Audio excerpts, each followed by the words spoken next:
آزمائشوں میں سے گزرنے کا فائدہ یہ ہوتا ہے کہ خدا ان آزمائشوں میں سے گزار گزار کر واٹر پروف گھڑی کو آپ پانی میں بھی اگر پانی اس پہ پڑ جائے تو اس کو کوئی اثر نہیں ہوتا کیونکہ واٹر پروف ہے. اسی طرح سے ایک ایماندار کو آزمائشوں میں سے گزارنے کا مقصد یہ ہے کہ اس کے اندر صبر پیدا ہو جائے, اور جب اس کے اندر صبر پیدا ہو جائے گا تو پھر وہ کاملیت کی طرف بڑھے گا, وہ پرفیکشن کی طرف بڑھے گا, کیونکہ وہ اپنے ایمان کو درست طریقے سے استعمال کرنا سیکھ جائے گا. ایمان جلد بازی کا نام نہیں کہ ادھر آپ نے دعا کی ادھر ایسے ہو گیا, ادھر دعا کی ادھر ایسے ہو گیا. ایسا بالکل نہیں ہوتا. یہ خیالی باتیں ہیں, دیو ملائی کہانیوں کی طرح ہیں. کچھ بھی ہو جائے, کچھ بھی ایسے کر دیں, یہ ہو جائے گا. اگر آپ الیشا کی زندگی پڑھیں, ان کے معجزات موجود ہیں, لیکن ان کی لائف کے کرائسس بھی ساتھ ہی, وہ آزمائے بھی گئے ہیں. ایلیا کا وہ واقعہ تو میں یاد ہے کہ اس نے آسمان سے آگ ڈالی تھی, لیکن وہ بھی وقت یاد کریں جب وہ خدا کی بات مان کر کریت کے نالے کی طرف پیدل ہی جا رہا تھا گرمی میں.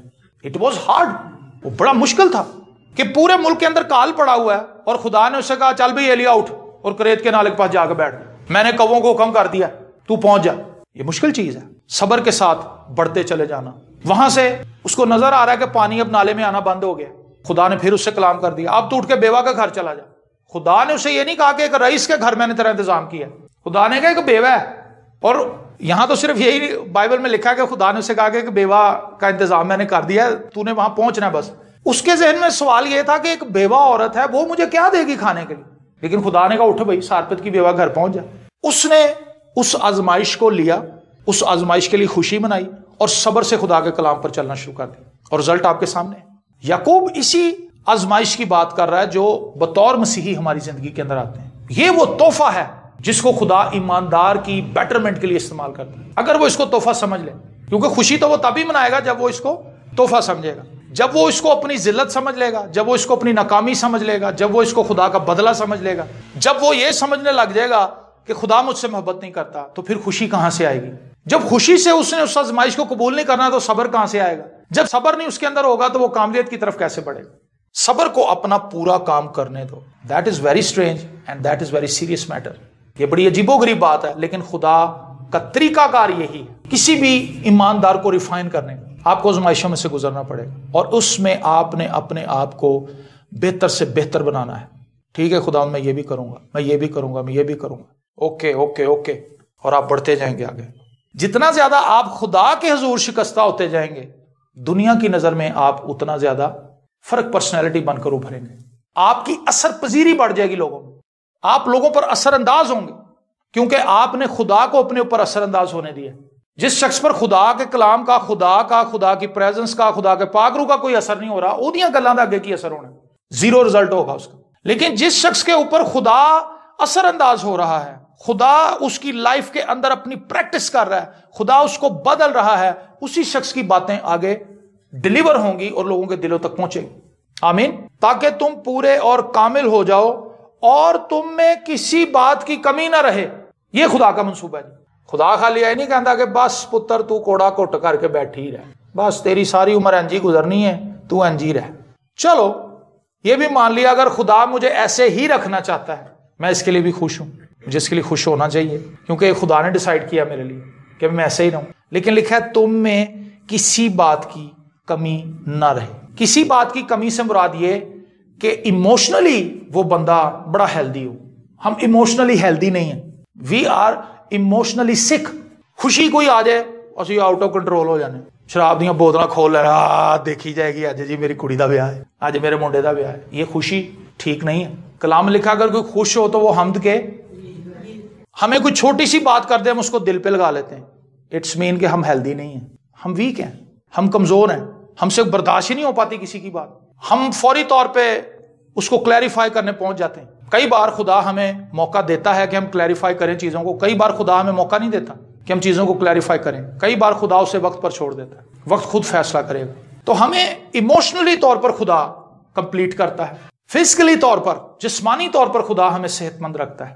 تم میں کسی بات کی کمی نہ رہے. جسمانی طور پر بھی خدا ہمیں مضبوط رکھنا چاہتا ہے, اور یہ اتنے سالوں کی میری فائنڈنگز ہیں. میں اس کے لیے پریئر کرتا ہوں کہ خداوند مجھے اپنے جسم کو بہتر بنانے کی توفیق دے. مجھ پر اور آپ پر یہ ذمہ داری عائد ہوتی کہ ہم اپنے جسم کا بھی خیال رکھیں اور اس کے لیے سنجیدہ. خدا ہمیں ہر ایک چیز جو ہماری ضرورت کی ہے خدا ہمیں ضرور دے گا, اور خدا ہمیں دینا چاہتا ہے. اس کی ایک چھوٹی سی مثال میں آپ کو دینا چاہتا ہوں. یہ میرا بیٹا ہے وائس بیٹھا ہوا, آپ کے بھی بچے ہیں جو شادی شدہ بیٹھے ہوئے ہمارے درمیان. کسی ماں باپ کی یہ خواہش نہیں ہوتی کہ یہ چیز میرے پاس ہے یہ میں اپنے بیٹے کو نہ دوں, چلگوزے میں لے آندے نے تو میں ہی کھا جاواں, پتر نہ ہاتھ لان دیں, بلکہ وہ چھیل کے پہلے اس کو دے گا, مونگ پھلی چھیلے گا پہلے اس کو دے گا, بادام توڑے گا پہلے اس کو دے گا کہ اللہ پتر پہلے تم کھا. تم اگر برے ہو کر اپنے بچوں کو اچھی چیزیں دینا تو تمہارا باپ اپنے مانگنے والوں کو رول کچھ کیوں نہ دے گا. آمین. یہ بات طے ہو گئی کہ خدا ہم سے کوئی بھی اچھی چیز باز نہیں رکھنا چاہتا, لیکن یہ بات بھی روزے روشن کی طرح صاف ہے, واضح ہے کہ خدا ہمیں ٹوٹی پھوٹی زندگی کے اندر یہ برکات دینے کے لیے راضی نہیں ہے. آپ نے دیکھا ہوگا کوئی بھی شخص جب توبہ کرتا ہے وہ دعاواں جو سنیا جاتی ہیں, اے خداوند ساڈے گھر دے وچ کمیٹی نہیں نکل رہی, کمیٹی والے پیسے کھا گئی. وہ جیسے دعا کرتا کمیٹی والی آپ ہی آ جاتی ہے, باجی ہے پھڑو کمیٹی. کہتا ہے میری دعا چ نہیں پاور ہے. اگلے دن وہ پھر دعا کرتا, اے خداوند کافی عرصہ ہو گیا میرے پاپا کی سیلری نہیں بڑھ رہی, ان کی سیلری بڑھ جائے. سیلری وہ پاپا شام نو آتا ہے جام بلیک, کہتا لو بھی سن لو, پھر خدا نے میری سیلری بتا دی. کہتا ہے میری یہ بھی دعا سنی گئی. اس سے خدا نے اس کو کیا میسج دیا کہ تو میری بیٹی ہے, تو میرا بیٹا ہے, میں تیری بات کو سننے کا مشتاق ہوں, میں تیری بات کو سننا چاہتا ہوں. لیکن وقت گزرنے کے ساتھ ساتھ ایسے لگتا ہے کہ خدا اپنے آپ کو پردوں کے پیچھے چھپاتا جا رہا ہے, خدا چھوڑ ہی نہیں رہا. کیا خدا بدل گیا؟ نہیں. اب خدا آپ کو سیکنڈ فیز میں لے کے جا رہا ہے کہ پتر دعاواں تے تیریاں میں سن لیاں, میں تینوں یہ بھی دستا کہ میں زندہ خدا ہوں, لیکن ہن میں تینوں تبدیل کرنا چاہتا ہوں, اب میں تجھے بدلنا چاہتا ہوں. سیکنڈ فیز لوگوں کے لیے وہ فیز ہے جس کو وہ نہ تو سمجھ پاتے ہیں, نہ ہی اس میں وہ کھڑے رہنا چاہتے ہیں, بلکہ وہ دڑک لگا جاتے ہیں, بھاگ جاتے ہیں. تو میں آپ سے یہ کہنا چاہوں گا کہ اسپرچولی طور پر ہمیں میچور ہونے کے لیے اس بات کی ضرورت ہے کہ ہم خدا کے کلام پر بڑا دھیان لگائیں. ان آیات کو کئی بار ہم نے پڑھا ہے, لیکن شاید یہ آیات ہم نے کبھی اس طرح سے سمجھی نہیں, سوچی نہیں.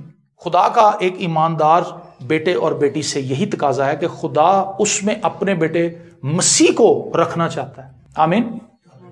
یہ خدا کا کام ہے جو اس نے ہم میں جاری و ساری رکھا ہوا ہے اپنے پاک روح کے وسیلہ سے. وہ آپ میں مسیح کو دیکھنا چاہتا ہے. آپ گھر بنانا چاہتے ہیں, آپ گاڑی لینا چاہتے ہیں, آپ MNA MP منسٹر بننا چاہتے ہیں, وہ آپ میں مسیح کو رکھنا چاہتے ہیں. یہ خدا کا منصوبہ ہے.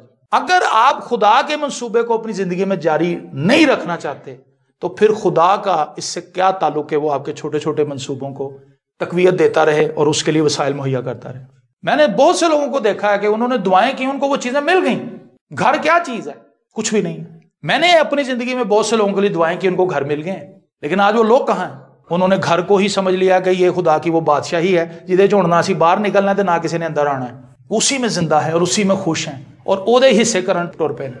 مطلب دو بھائیوں کو وہ گھر مل گیا, ہوں انہوں نے نفاق پی گیا کہ بھی یہ بہتا پیسہ میں لایا, تیرا پیسہ تھوڑا سی, وہ بیوی کاری میرے بندے نے بہتا لایا, وہ بیوی کاری میرے بندے نے بہتا لایا.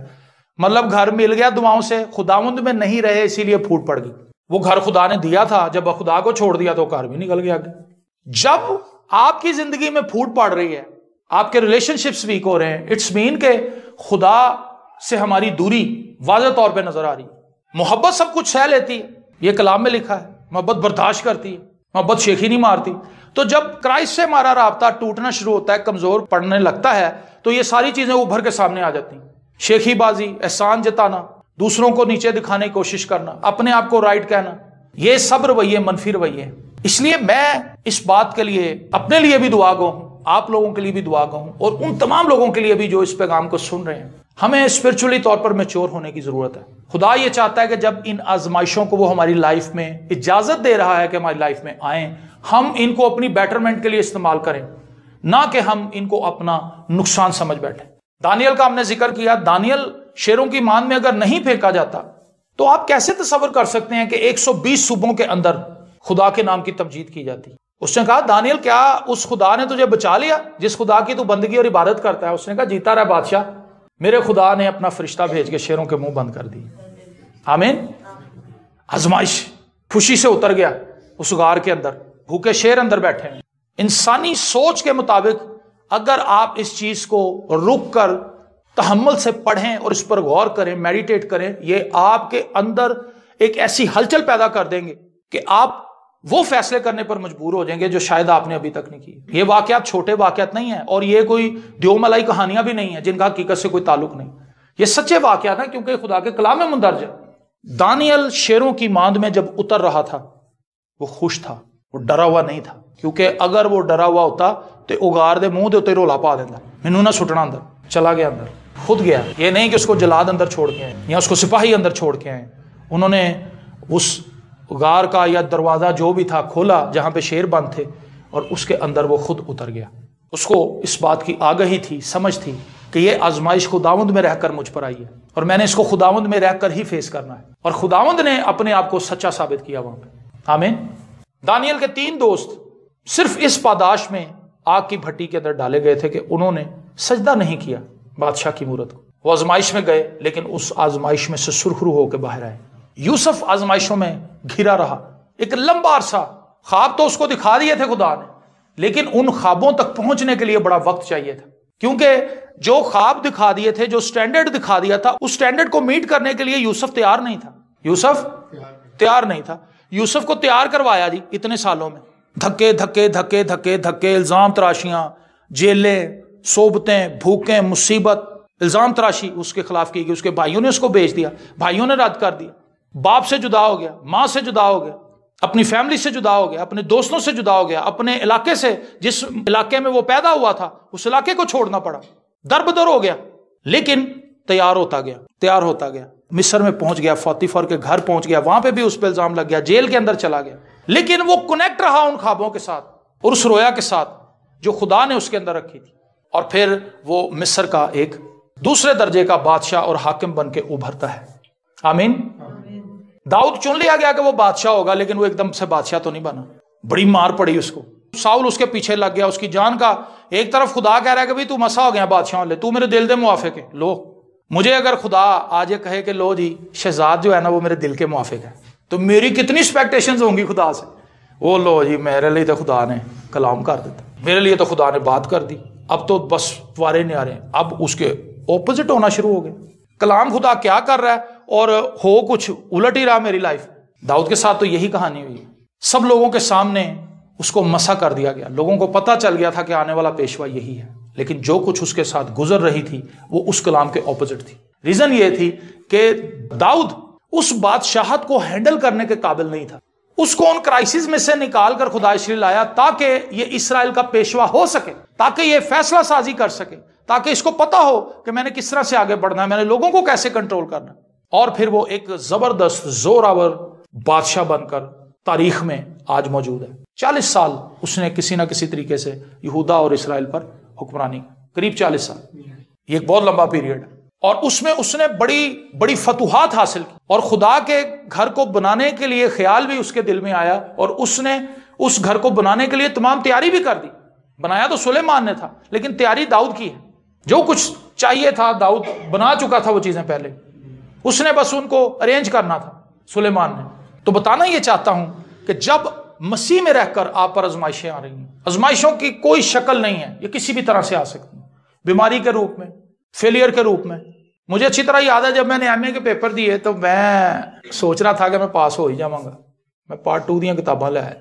مطلب میری نرسری سے لے کر ایم اے تک میری کمپارٹ کا کوئی میرے پاس تجربہ نہیں تھا، لیکن میری کمپارٹ آ گئی. جب میں رزلٹ دیکھا میں پارٹ 2 دیا کتاباں لے آیا تھا. میں کہا لو جی تیاری شروع کریے پارٹ 2. اس نے دیکھا، اس نے کہا لو جی ایک مضمون تسی فارغ ہو، اقبال کا خصوصی مطالعہ.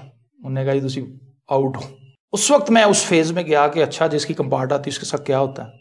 1 سال میرا ایکسٹرا لگا، لیکن مجھے وہ تجربہ خدا نے کرا دیا تاکہ میں شیخی نہ مار سکا لوگوں نے سامنے. لو جی میں کبھی فیل ہی نہیں جو ہوا. دوسری دفعہ میں نے پیپر دیا، میرا اس سے بھی ورس پیپر ہوا، لیکن میں پاس ہو گیا. ریزن کیا تھی؟ میرا پیپر اس سے اچھا ہونا چاہیے تھا. تیاری میں نے کی، لیکن جب پیپر آیا تو میرا پیپر اس سے کمزور ہوا تھا پہلے والے سے بھی. پہلے والے میں مجھے پاس ہونے کی امید تھی، دوسرے والے میں مجھے پاس ہونے کی امید نہیں تھی. اور میں سوچ رہا تھا کہ اس دفعہ تو کام خراب ہو گیا. میں نے دعا کی، لیکن رزلٹ آ گیا، رزلٹ میں پاس تھا. بتانا یہ چاہتا ہوں کہ جب آپ کی لائف میں فیلیئرز آئیں، آپ بڑھتے رہیں، ہمت نہ ہاریں، گیو اپ نہ کر دیں، بلکہ آپ بڑھتے چلے جائیں آگے، اور صبر کو اپنے اندر پورا کام کرنے دیں، کیونکہ اس کے بغیر آپ کاملیت کی طرف نہیں بڑھ سکتے. اور کامل ہو جاؤ اور تم میں کسی بات کی کمی نہ رہے. ہر ایک چیز جس کی آپ کو زمین پر ضرورت ہے خدا آپ کو دے گا، اور خدا آپ کو اتنی سینس بھی دے گا کہ بیٹا یہ تیری ضرورت سے زیادہ ہے، یہ تیری ضرورت نہیں ہے، یہ تیری ضرورت سے زیادہ ہے. آج آپ جس بندے کو بھی پوچھیں سر جی بس بچیاں دی دال روٹی ہی کما رہے ہیں، لیکن معاملہ دال روٹی کا نہیں ہے۔ اگر صرف دال روٹی تک کی بات ہو نا تو کوئی بندہ رشوت نہ لے، کیونکہ ایک سپاہی کی اتنی تنخواہ ہوتی ہے کہ وہ اپنے بچوں کو اچھی روٹی کھلا سکے، لیکن معاملہ اس سے آگے کا ہے۔ ہماری وہ ملٹی نیشنل خواہشات ہیں جن کو ہم پورا کرنا چاہتے ہیں۔ ہم نے موبائل لینے ہیں، ہم نے مہنگے کپڑے لینے ہیں، ہم نے جوتیاں لینی ہیں، صرف ویاہ میں شوواں مارنیاں، یہ کوئی آپ کی جائز ضروریات نہیں ہیں، یہ غیر ضروری چیزیں ہیں۔ مطلب میں اب جب کسی بھی شادی پر لڑکیوں کو لڑکوں کو تیار ہوئے دیکھتا ہوں، مینوں بڑی حیرت ہوتی ہے، یہ مطلب ہے کی چکر ہے یار، ہے کی کرن ڈے۔ کئی لوگ ایسے ہوتے ہیں اتنے شو میں وہ آگے چلے جاتے ہیں، شو بازی میں وہ دلہن سے زیادہ مہنگے کپڑے سلا لیتے ہیں، اور پھر وہ اوور لگ رہے ہوتے ہیں، شادی میں پھیر رہے ہوتے ہیں، لوگ آندے وے ہنو کنے چاہ چڑھے۔ یہ غیر ضروری چیزیں ہیں۔ دعویٰ ہمارا یہ جی بس بچیاں دی دال روٹی ہی پوری کر رہے ہیں۔ جب ہم دال روٹی پوری کریں تو نہ تو ہم رشوت لیں، نہ ہی ہم ایکسٹرا پیسے لوگوں سے لیں۔ ہمیں پتہ ہے کہ ہماری ضرورت کے مطابق ہمارے اخراجات 18,000 کے ہیں اور 25,000 ہماری سیلری، لیکن یہاں پہ معاملہ یہ ہے 25,000 سیلری ہے اور 60,000 70,000 روپیہ خرچہ ہے، پورا کتوں ہونا ہے؟ ہم غیر ضروری چیزیں کر رہے ہیں۔ صبر جب ہمارے اندر آ جائے گا، صبر کے اندر حکمت بھی ہے، یہ ایک بہت ڈیپ سبجیکٹ ہے۔ صبر جب آپ خدا سے صبر کروا رہا ہے تو خدا اس میں آپ کو ٹرینڈ کر رہا ہے، وہ آپ کو اس چیز کی سمجھ دے رہا ہے کہ آپ کن چیزوں کے لیے زندہ ہیں۔ صبر محض ایک چھوٹا سا لفظ ہے، سواد بیرے صبر، لیکن اس کے اندر ڈیپتھ بڑی ہے۔ جب آپ تسلی سے بیٹھ جائیں گے، سکون سے بیٹھ جائیں گے، سوچیں گے خداوند یہ حالات میری لائف میں کیوں آ رہے ہیں، پھر خدا سارے گنجل کھولے گا، پتر ایتھے ہے، پتر ایتھے ہے، پتر ایتھے ہے، اے میں تیرے لیے انج ہون دیتا ہے، میں انج ہون دیتا ہے۔ ایسا نہیں ہے کہ آپ بیٹھیں گے تو خدا بولنا شروع کر دے گا۔ خدا کے ساتھ بات کرنے کے لیے بھی آپ کو ٹیون ہونا پڑے گا۔ سب سے پہلے تو نیت۔ خدا کیوں لوگوں سے ہم کلام نہیں ہوتا؟ کیونکہ خدا ہماری نیت کو جانتا ہے۔ کئی بار آتے ہیں نا لوگ ہم سے کچھ پوچھنے کے لیے، ہم انہیں نہیں بتاتے ہیں باتیں، کیونکہ سانوں انہوں نے نیت پتا ہوتی ہے، انہوں نے باہر جا کے نشریات شروع کر دینی، ہم ان سے باتیں ہائڈ کر لیتے ہیں۔ انسان ہوتے ہوئے جب ہم انسانوں کو پرکھ لیتے ہیں تو کیا خدا نہیں پرکھ سکتا؟ کچھ لوگ آئے حزقیل کے پاس کہ جی خدا کی مرضی دریافت کریں۔ خدا نے کہا ان کو کہا میں ان سے بات نہیں کروں گا، کیونکہ انہوں نے اپنے بتوں کو اپنے دلوں میں نصب کر رکھا ہے، یہ اپنی مرضی کے مالک ہیں، یہ صرف فیور چاہتے ہیں مجھ سے، اس سے آگے اور کوئی ان کا خیال نہیں۔ اے میرے بندے، اے میرے نبی، ان سے بات کر کے تاڈے نام کوئی گال نہیں کرنی۔ اور اس نے کہا میرے پاس کوئی کلام نہیں ہے تمہارے لیے، کیونکہ تمہارے دل کے اندر بغض ہے اور تمہارے دل بت پرستی کی طرف لگے ہوئے۔ تو کئی بار جب ہم یہ سوچ کے آتے ہیں کہ چلو جی خدا میرے نہ گال کرے، یہ اتنا آسان نہیں ہے، اس میں ہمیں سنجیدہ ہونا پڑے گا، تب کہیں جا کر جس شخص پر آپ اعتماد نہیں کرتے، آپ کبھی اس پر اپنے دل کی بات نہیں ظاہر کرتے۔ اعتماد کو بلڈ کرنے کے لیے سالہ سال لگ جاتے ہیں، پھر کہیں جا کے ہم کہتے ہیں کہ نہیں یار یہ بندہ میرا اعتماد والا ہے، میں اس سے بات کروں۔ اسی طرح خدا کو بھی پتا ہے کہ اس بندے کے ساتھ میں کیا بات کروں، یہ فصلی بٹیرا ہے، کہ آج آیا کل نے پتہ نہیں بابے کو جا کے بیٹھ جانا۔ اسی لیے خدا خاموش رہتا ہے۔ خدا کے اندر تحمل بڑا ہے، ہر کسی بندے کو ڈیل کرتا، وہ خدا کے اندر بہت تحمل ہے، اسی لیے وہ چاہتا ہے کہ ہمارے اندر بھی تحمل اور صبر ہو۔ صبر جو ہے یہ خدا کی ذات سے جڑی ہوئی ایک چیز ہے۔ آپ بائبل مقدس کو پڑھیں، خدا آپ کو صبر کرتا ہوا نظر آئے گا، برداشت کرتا ہوا نظر آئے گا۔ سرکش لوگوں پر وہ مہربانیاں کر رہا ہے، سرکش لوگ خدا کی شکر گزاری نہیں کر، وہ خدا کو منٹوں میں بھول جاتے ہیں، وہ بچڑا بنا لیتے ہیں، وہ بت پرستی کرنی شروع کر دیتے ہیں، وہ دیوتاؤں کی پوجا اور ستائش کرنی شروع کر دیتے ہیں، لیکن خدا ان کی برداشت کرتا ہے۔ خدا اپنے نبیوں کے وسیلے کلام کرتا ہے کہ درست راہ پر آ جائیں، لیکن وہ نہیں مانتے۔ اگر ہم صبر کرنا سیکھ جائیں تب ہماری زندگی کاملیت کی طرف بڑھے گی اور خدا مسیح کو ہمارے اندر سے دکھانا شروع کر دے گا، اور یہ ایک مسیحی کی کامیابی ہے کہ اس کے اندر سے مسیح نظر آنا شروع ہو جائے۔ اسطفنس کو جب پتھر مارے جا رہے تھے، اس نے کہا اے خداوند یہ گناہ ان کے ذمے نہ لگا۔ نہ تو وہ وہاں سے بھاگا، نہ اس نے ان کو گالیاں دی، نہ اس نے وہی پتھر پکڑ کے دوبارہ ان کو مارنے شروع کر دی۔ مطلب چلو انہوں 100 وٹے پینڈے سے ان کو 10-15 دے 10 ہٹتے انہیں پہاڑ ہی دینا سی، کیوں جی؟ پتھر جب آپ کو پڑ رہے ہیں تو اسی بھی انے آواز چلاؤ گے، کسی نہ کسی کا سر پاڑو گے۔ لیکن بائبل میں یہ نہیں لکھا کہ اس نے ریورس وہی پتھر پکڑ کے ان کو مارے، وہ پتھر کھاتا رہا اور وہ یہ دعا کرتا رہا کہ خداوند یہ گناہ ان کے ذمہ نہ لگانا، اے باپ ان کو معاف کر، کیونکہ یہ نہیں جانتے کہ کیا کرتے ہیں۔ یہ الفاظ مسیح کے ہیں، اور بالکل اسی طرح کی بات مرتے ہوئے اسطفنس بھی کر رہا ہے، اور اس کو آسمان بھی کھلا ہوا نظر آ رہا ہے۔ اس کا مطلب ہے کہ وہ کنیکٹڈ تھا خدا کے اس الہی منصوبے کے ساتھ، اور مسیح اس کے اندر نظر آ رہا تھا۔ صبر کو اپنا پورا کام کرنے دو تاکہ تم پورے اور کامل ہو جاؤ اور تم میں کسی بات کی کمی نہ رہے۔ آئیے اپنی آنکھوں کو بند کریں اور ہم دعا مانگیں۔ بحر و بر کے خالق اور مالک، لشکروں کے خدا، تیرے حضور دعا کرتے ہیں آج ان سب دعاؤں کے لیے جو تیرے حضور ہم نے صبح رکھی، تیرے حضور گزرانی۔ یقیناً یہ سب تو نے اپنے پاس محفوظ کر لی ہیں، کیونکہ یہ سب دعائیں ہم نے مسیح کے نام میں تیرے حضور رکھی۔ یہ پیغام جو آج ہم نے شیئر کیا، یقیناً یہ وہ باتیں تھیں جو تو نے خداوند مجھ پر ظاہر کی، آشکار کی، اور میں نے کوشش کی کہ میں دیانتداری سے انہیں خداوند تیرے لوگوں تک پہنچا سکوں۔ میں اپنے لیے منت کرتا ہوں کہ خداوند مجھے دیانتدار رہنے کا فضل دینا، میں دیانتدار رہوں جب تک اس زمین پر ہوں، ہر ایک معاملے میں دیانتدار رہوں، اور میرے یہ سب بہن بھائی دیانتدار رہیں، اور ہم ایک مسیحی کی حیثیت سے زمین پر زندہ رہیں جن سے خدا کا جلال ظاہر ہوتا ہے۔ وہ تمام بہن بھائی جو اس پیغام کو سن رہے ہیں، آج تیری برکت ان پر چاہتے ہیں، اور دعا کرتے ہیں کہ خداوند جب تو نے ہمارے دلوں سے کلام کیا ہے تو آج ہم زور پائیں، قوت پائیں، دلیری پائیں، تقویت کو حاصل کریں تجھ سے، اور خداوند تیری شکر گزاری کرتے ہوئے ان تمام آزمائشوں میں سے گزرتے جائیں خوشی کے ساتھ جو ہماری زندگی میں آ رہی ہیں۔ تو خداوند تیری برکت کو چاہتے ہیں، منت کرتے ہیں جب یہ ٹرائلز، یہ ٹیمپٹیشنز ہماری لائف میں آئیں، ہم گھبرا نہ جائیں، ہم بے دل نہ ہو جائیں، بلکہ ہم اپنے آپ کو تجھ میں اور گہرا اور مضبوط کریں۔ آج کی ساری برکت کے لیے دل کی گہرائیوں سے تیری شکر گزاری کرتے ہیں، یسوع کے زندہ، قادر، ابدی اور جلالی نام کے وسیلے سے، آمین۔